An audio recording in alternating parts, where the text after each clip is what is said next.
आज 12 जनवरी है, स्वामी विवेकानंद जी का जन्मदिवस, और हम उनके मकान में प्रवेश कर रहे हैं कोलकाता में। ये देखिए,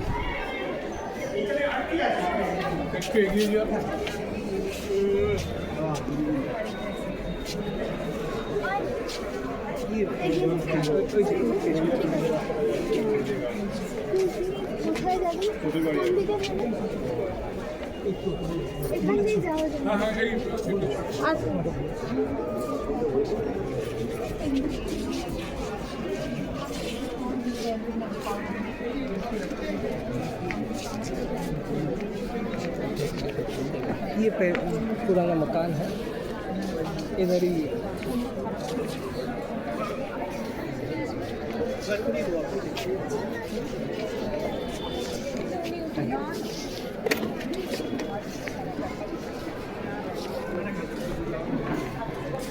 ये पुराना मकान उनका है।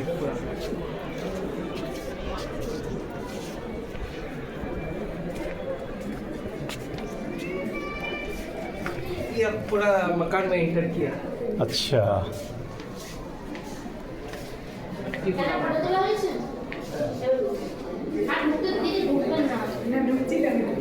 जस्ट देखे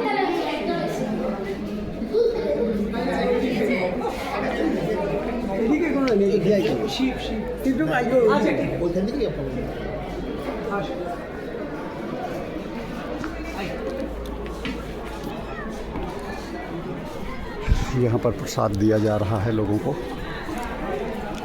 लो ना, लो लो लो, खा लो लो।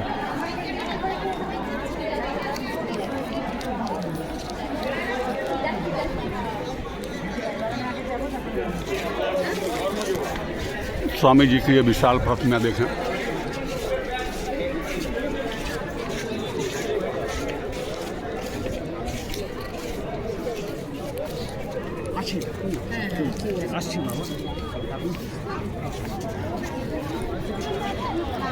ये उनकी प्रतिमा है।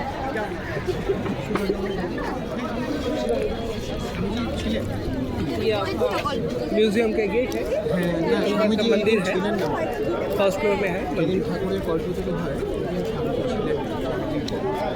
ये भाई इंद्रशीष जी हैं जो हम लोगों को पूरा भ्रमण कराए, दर्शन कराए और नेताजी से संबंधित लोगों के पास भी ले गए। कोलकाता स्थित हावड़ा ब्रिज, जो बड़ा सुर्खियों में रहता है, जिसका बड़ा नाम है, और कहते हैं कि सैकड़ों साल पुराना ये पुल है, सेतु है। देखिए, हुगली नदी यानी गंगा जी पर बना हुआ। गंगा जी का देखिए, गंगा जी कितनी चौड़ी है यहाँ पर। और सामने देखें, नाव क्या बल्कि क्रूज हैं, ये जहाज़ हैं पानी के, बड़ी बड़ी नावें हैं, सब इसमें चलती हैं। और बहुत बड़ा सेतु। इसकी विशेषता ये कि इसमें नीचे कहीं खंभे नहीं लगे हुए हैं, पिलर नहीं लगे हुए हैं, बीच में चौड़ी सड़क, इतना चौड़ा पुल है ये। और ये जो फुटपाथ है, फुटपाथ भी किसी सड़क 2 लेन की सड़क इसको कहा जा सकता है। ये फुटपाथ है इधर का, और इसी तरह उधर दूसरे किनारे पर आप देखेंगे, ये इधर देखें, नीचे एक क्रूज जाता हुआ, पुल के नीचे से निकलता हुआ। पुल काफ़ी ऊंचाई पर है, पानी की सतह से बहुत ऊंचाई है, तो कितना भी ऊंचा जहाज़ हो पानी का, वो आराम से इसमें पार होता है, हो सकता है। और कलकत्ता की खूबसूरती यहाँ से देखते ही बनती है। मैं यहाँ पर हूँ और मेरी श्रीमती जी चल के आ रही हैं। ये भी जो है, इससे पहले मैं नेताजी से संबंधित लोगों के पास विवेकानंद रोड पर गया था, और सौभाग्य से आज विवेकानंद जी का जन्मदिन है 12 जनवरी, और लिखा पढ़ी में मेरा भी जन्मदिन 12 जनवरी ही है। तो वहाँ जो उनका आवास है, वहाँ पर भव्य कार्यक्रम का आयोजन था, वहाँ पर भी जाने का मुझे अवसर मिला। भाई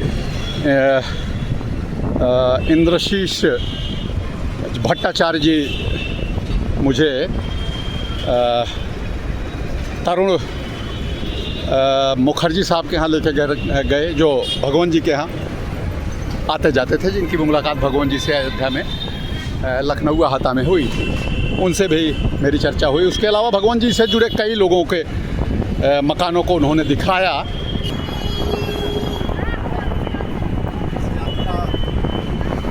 इस यात्रा में बड़ा ही आनंद आया। कलकत्ता की यात्रा बड़ी सुखदायी रही।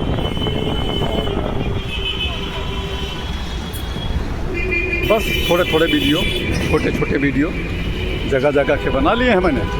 इनको जोड़कर यूट्यूब पर डाल दूंगा, आप भी देखिएगा।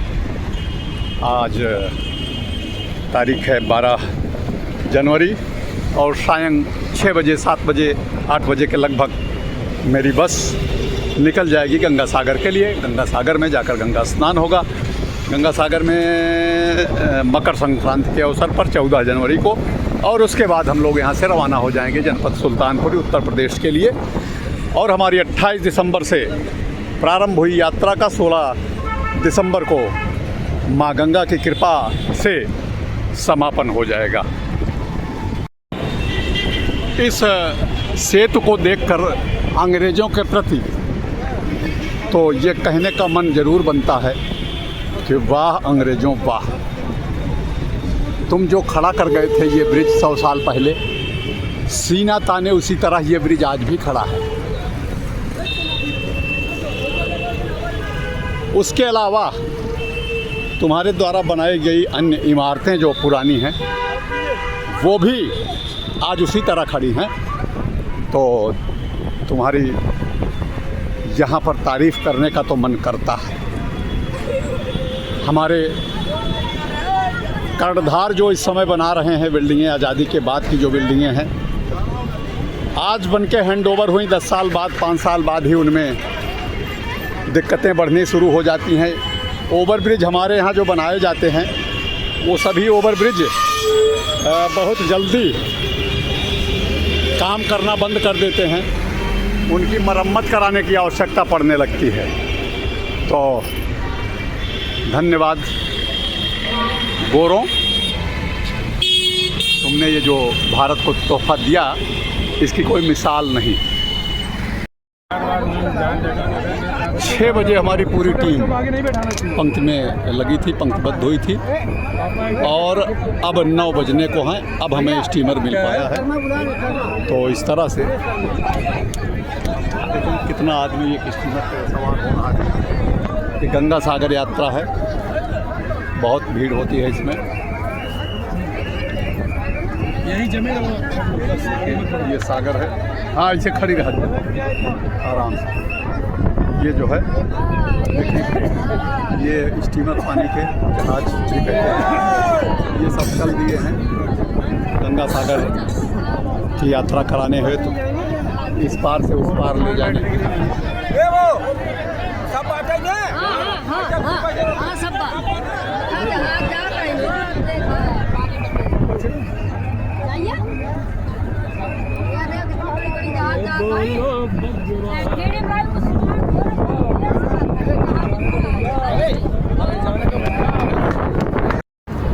और हमारा स्टीमर रवाना हो गया है अपने लक्ष्य के लिए। देखिए कितनी सवारियां हैं सब।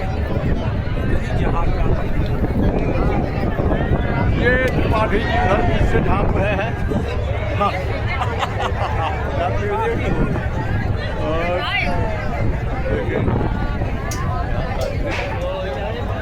खूब भीड़ काफ़ी है, 4-4 किलोमीटर लाइन लगा के लोग आए हैं, लेकिन उत्साह है सब में। ये हमारे जेपी भाई हैं, बिल्कुल जोश से भरे हुए हैं। कपिलमुनि भगवान की जय, गंगा मैया की जय। और सबकी इच्छा है कि जैसे हाँ, अरे पहुँचेंगे लोग झमाझम सागर में कूद के स्नान शुरू कर देंगे।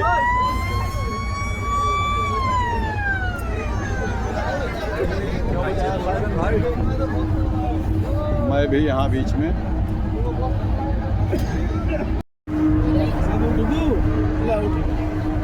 अब हम पानी के अंदर काफ़ी आ चुके हैं। और मुझे ऐसे में याद आता है भगवान राम को गंगा पार करने के लिए केवट की बड़ी सिफारिश करनी पड़ी थी, उसके बाद वो गंगा पार हो पाए थे। लेकिन हमारा तो केवल 40 रुपए का टिकट लगा है। भगवान राम को जब गंगा पार करना था जेपी भाई, तो कितनी सिफारिश की है केवट की कि ले चलो मुझे पार। लेकिन हम लोग तो केवल 40 रुपए के टिकट में अभी समुद्र पार कर जाएंगे। 40 रुपए में पार भी हो जाएंगे, 40 रुपए में वापस भी आ जाएंगे। तो भगवान को ज़्यादा कठिनाई झेलनी पड़ी थी, इसका मतलब। और क्या? ये आज का आधुनिक युग है, ये उनकी कृपा है जो हम लोग इतनी आसानी से सागर पार कर पा रहे हैं ना। तो ये हमारे शुक्ला जी हैं डढ़िया वाले। शुक्ला जी का पट्टी नरेंद्रपुर के पास पड़ता है। और गया जगन्नाथ जी की यात्रा में हमारे साथ में हैं, ये हमारे पांडे जी हैं, ये इनका पड़ता है धोपाप धाम।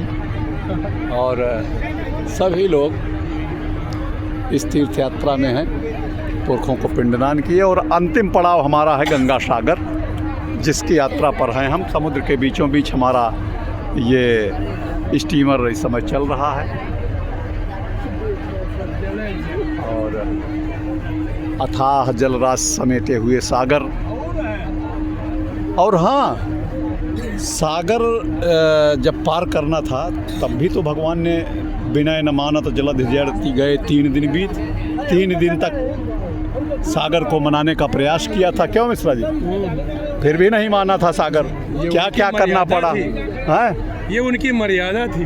तो पहले से मैं तुलना कर रहा हूँ भगवान के समय से वर्तमान समय का, कि भगवान को कितना कष्ट के बाद ये चाहे गंगा पार करना हुआ हो और चाहे सागर पार करना हुआ हो।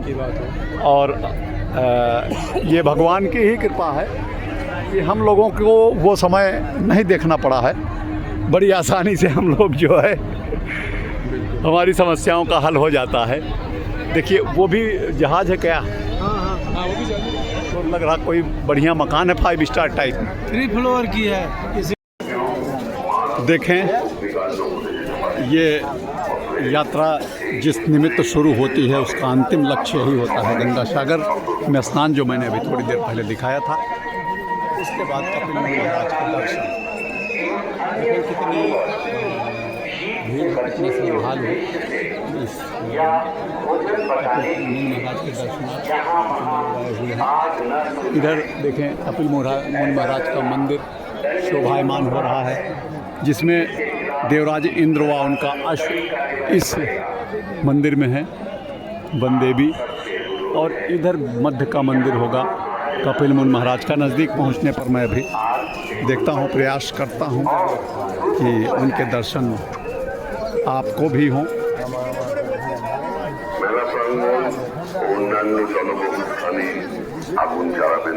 आप देखें इधर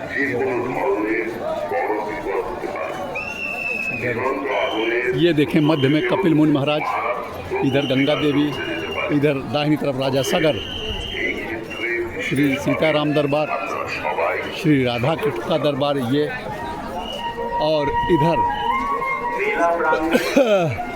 श्री नृसिंह भगवान विराजमान हैं।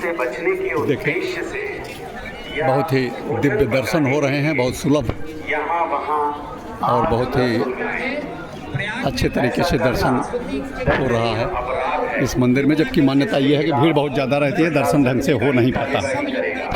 मैं और श्रीमती जी लगे हुए हैं, उपलब्ध हैं।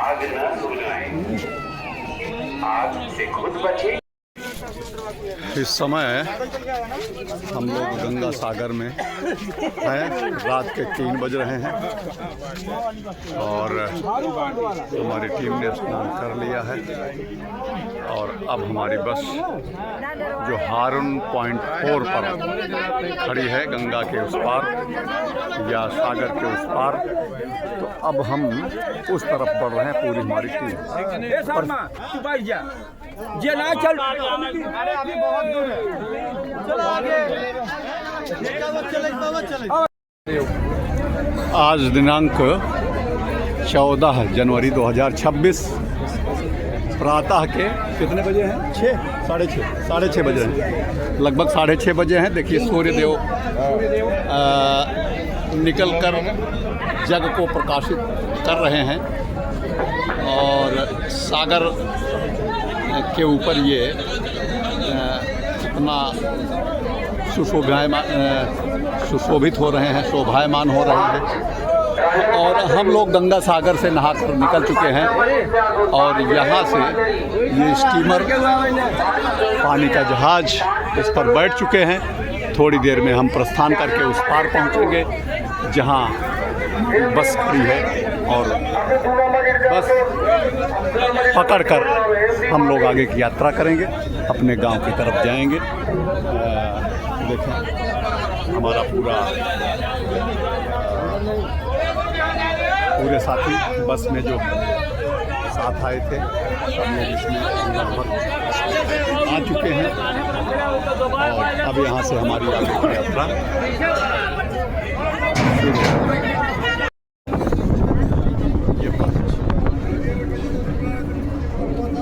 कितने खूबसूरत पक्षी हैं। ये लोग दाना डालते हैं और ये पक्षी अगल बगल मंडराते हैं।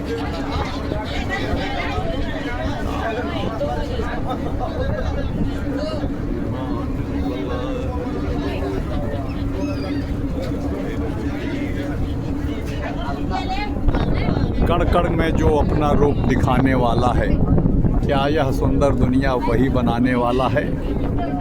फिर उसमें एक पंक्ति है मेरे गीत में कि पक्षी रंग बिरंगे सुंदर लगते हैं न्यारे, तोता मैना मोर पपीहा बुलबुल से प्यारे, पंख सुनहरे दे जो उन्हें उड़ाने वाला है, क्या यह सुंदर दुनिया वही बनाने वाला है। तो कुदरत का करिश्मा, एक से एक खूबसूरत पक्षी, क्या क्या नहीं बनाया है कुदरत ने। देखें